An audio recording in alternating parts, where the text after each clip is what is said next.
आता लक्षात घ्या, डिलिमिटेशन म्हणजे काय?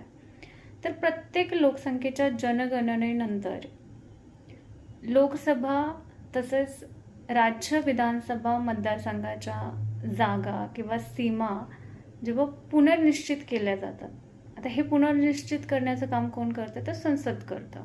तर याला आपण डिलिमिटेशन म्हणतो आणि याच्या संदर्भात आपण ॲक्ट आणतो, त्याला आपण डिलिमिटेशन ॲक्ट म्हणतो. आता याला काही आपल्या संविधानाचा बेस आहे का? त्याचा काही पाया आहे का? हा ॲक्ट आणत असताना संविधानामध्ये काही तरतुदी केलेल्या आहेत का त्याच्या संदर्भात? तर यस, त्या संदर्भात आपल्याकडे लक्षात घ्या 3 आर्टिकल्स आहेत, 3 अनुच्छेद आहेत जे आपल्यासाठी महत्त्वाचे आहेत. आर्टिकल 82 काय म्हणतं? कलम 82 काय म्हणतं? तर प्रत्येक जनगणनेनंतर डिलिमिटेशन ॲक्ट घेऊन येण्याचा अधिकार हा संसदेला आहे. आर्टिकल 170 काय म्हणतं? तर राज्य विधानसभा मतदारसंघाच्या पुनर्निश्चितेबद्दल बोलतं किंवा त्यांच्या ज्या काही जागा आहेत राज्य विधानसभा मतदारसंघाच्या, तर त्याच्यामध्ये सुद्धा तुम्ही पुनर्रचना करू शकता याच्याबद्दल बोलतं.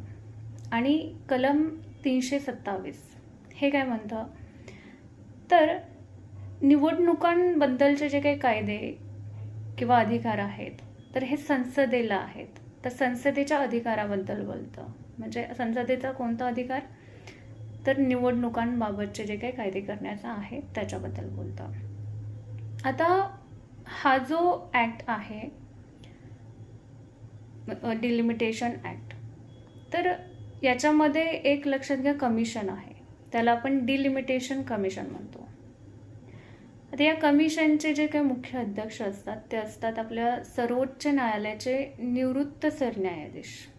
आणि जर तुम्ही इतर सदस्यांचा विचार केला तर त्यामध्ये लक्षात घ्या आपले जे काही मुख्य निवडणूक आयुक्त असतात आणि त्यासोबत इतर राज्यांचे जे काही राज्य निवडणूक आयुक्त आहेत त्यांचाही समावेश असतो. आता लक्षात घ्या यांचा जो निर्णय आहे तो अंतिम निर्णय असतो. म्हणजे तुम्ही भारताच्या कोणत्याही न्यायालयामध्ये त्याला सहजासहजी आव्हान देऊ शकत नाही.